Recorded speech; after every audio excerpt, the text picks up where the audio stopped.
Welcome back. This is video number 3, and as promised, I am going to give you some real live examples of different scenarios so that whether you're trying to build a list or whether you're trying to sell a product or whether you're trying to just brand yourself, different scenarios call for different setups and different types of campaigns.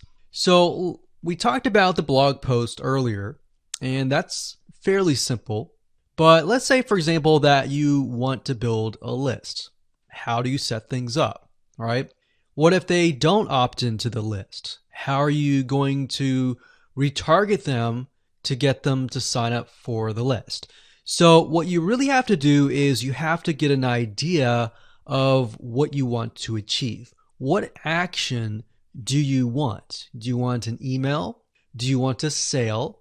Do you just want to brand yourself and expose people to your awesome content? And there are other different scenarios as well. How do you get somebody to fill out a form?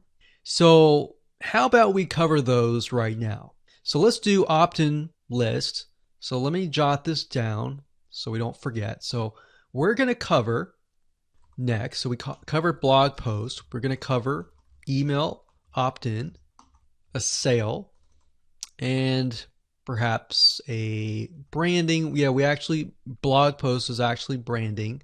So branding. Now you could go further and show them ads of other related content as well. You could do that. But the goal here is to try to keep things simple. All right. We don't want to get too complex because, believe it or not, Facebook ads can get very, very complex. Funnels can grow and be extensive as possible, but let's keep the things simple. So we got a sale. Well, let's do perhaps a form. So you have to think, what is the intention or the goal? So the goal with an email opt-in is to get an email address. The goal of a sale is to obviously get someone to spend money.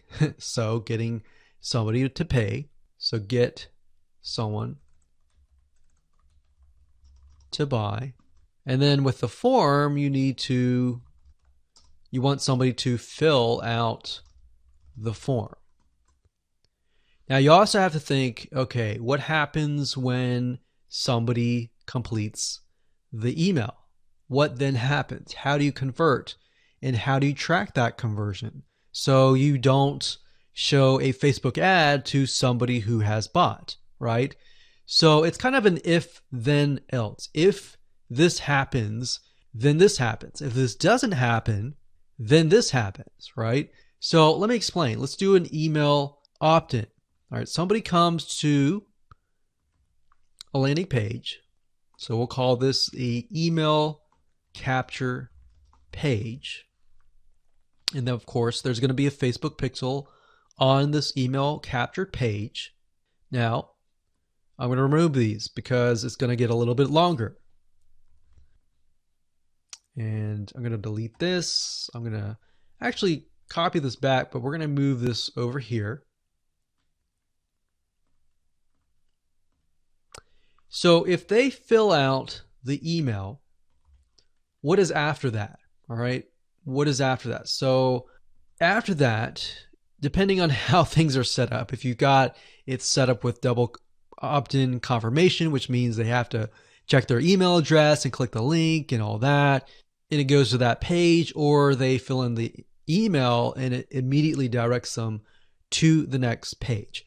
Whatever the page is, we'll say page 2. This could be where the freebie is located. And you're going to need to have another Facebook pixel on that page, right? So if you think about it, the Facebook pixel needs to be on this page. Now, the only reason why we would want to show a Facebook ad is if they came to the email capture page, but they did not give us their email, right? In other words, if they did not fulfill the action, then you need to show a Facebook ad. If they did fulfill the action, you don't need to show the Facebook ad, unless, of course, you're selling a product. But like I said, let's keep it simple. So from this point, they either give us the email and then they land on this page. And this Facebook pixel will need to, we'll call it a conversion, and it will need to let us know if it actually converted. Now, if they did not, so we'll put over here,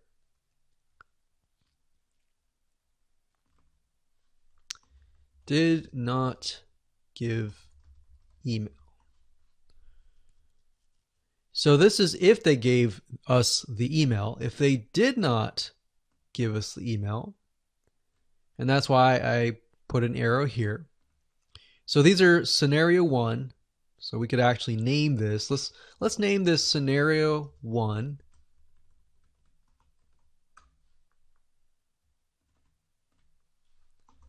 In scenario 2. And obviously scenario 2 doesn't have a page or anything. It's just merely they exited this specific page. If that's the case, we want to retarget them, right? So we are going to say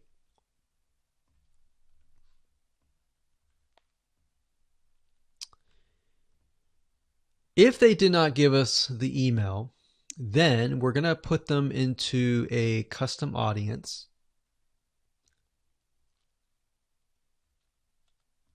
So in certain respects, what it's going to do is if somebody visited this page, but they did not visit this page, then we put them in a custom audience.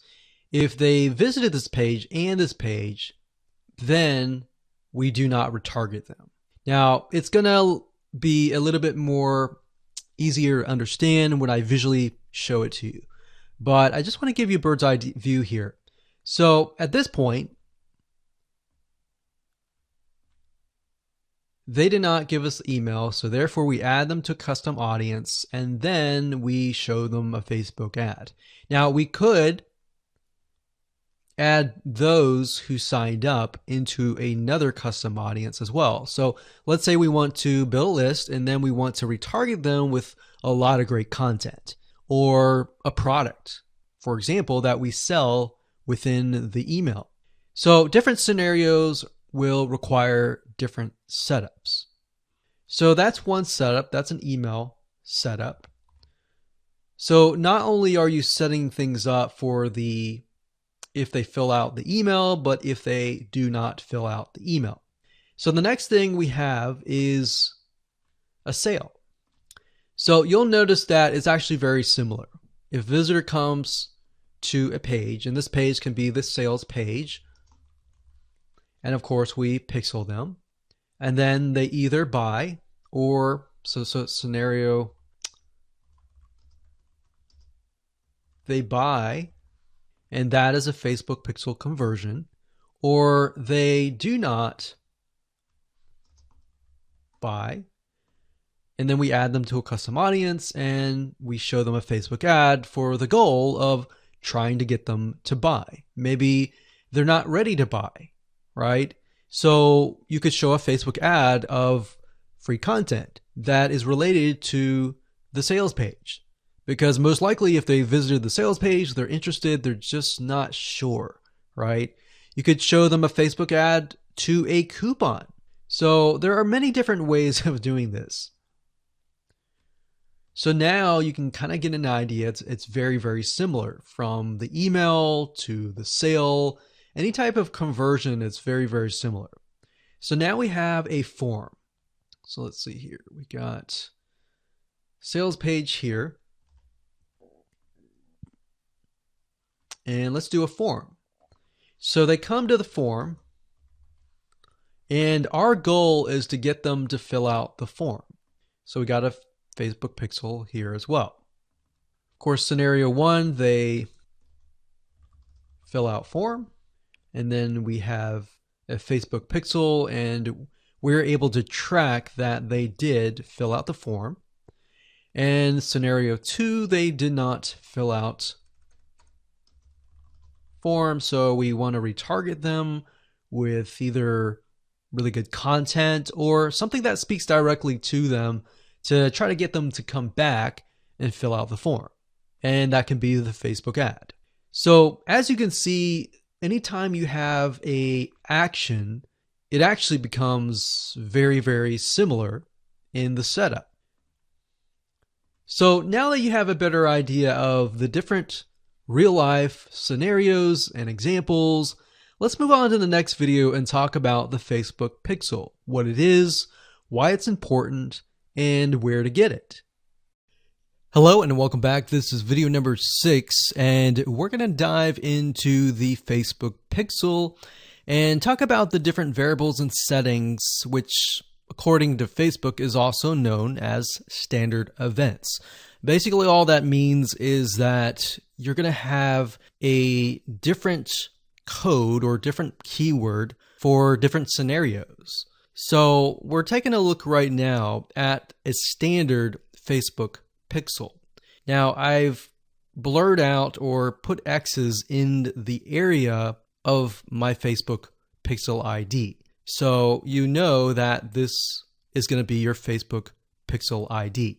Now, if you go to facebook.com and you look for their standard events, you're going to see a list of different event codes. So you can see add to cart. This can track anytime somebody adds an item to the cart. So if you're selling maybe physical items or e-commerce or even digital items and they add it to the cart, you want to use the standard event code here. And what that means is you are going to take this code and put it in your Pixel code, and then you're going to put that code on that page. You have another one called add payment info. This tracks when the payment information is added in the checkout flow. So you're going to add that to that specific page. Now, some of these will relate to you, some of them will not. So you can see complete registration.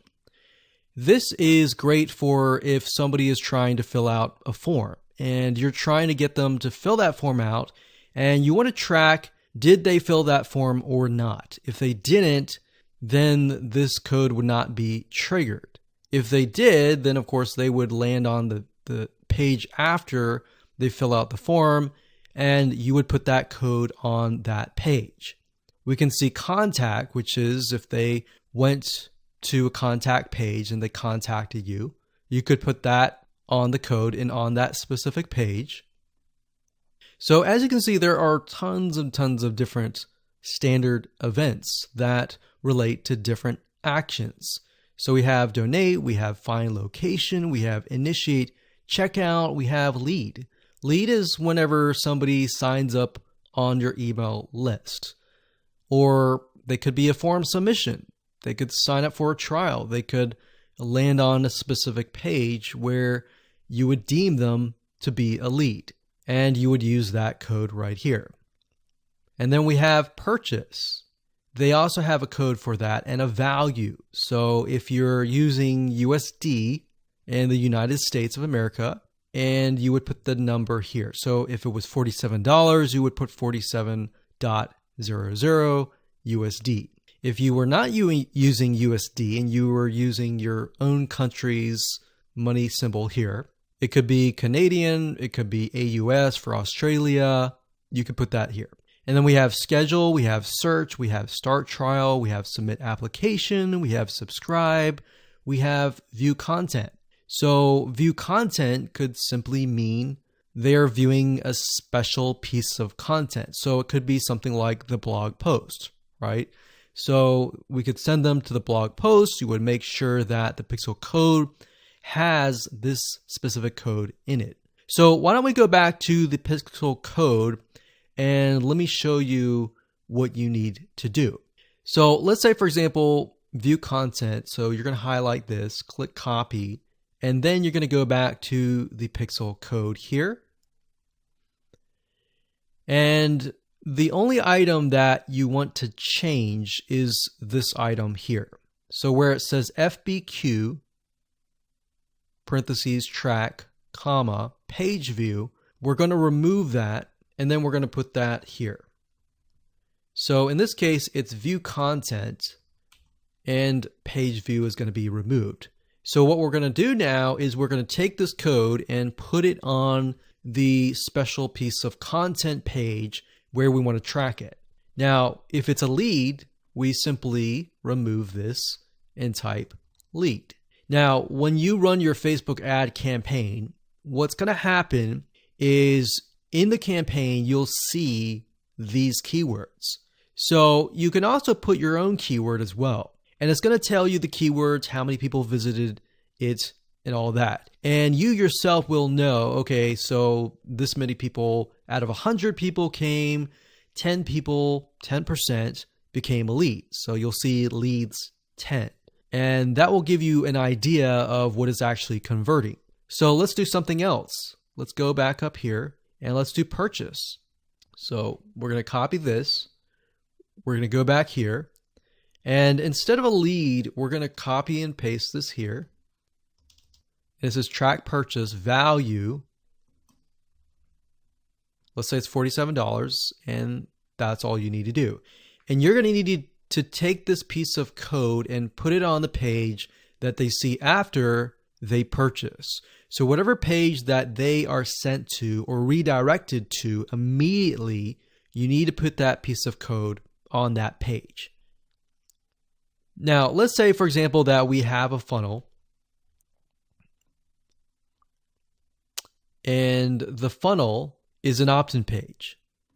So in that case, the opt-in page is going to have a pixel code, and the track will be something like this.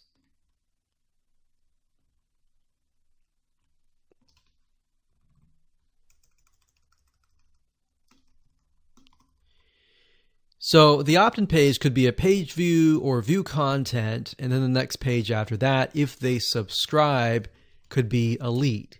So throughout your funnel, you have different steps, you have different pages, and on those different pages, you'll have different pixel codes. Now, while that might seem a little bit complex right now, it really isn't. It's a matter of just changing the keyword and putting the code on the right page. And then, of course, using the Facebook Pixel Helper Google Chrome extension to go back to the page, make sure that pixel is on the page, and it'll tell you if the pixel is on the page and specifically what it is. So if it's a lead, it'll show a lead. If it's a purchase, it'll show a purchase. And it really is quite easy once you get the hang of it. So with that said, let's move on to the next video.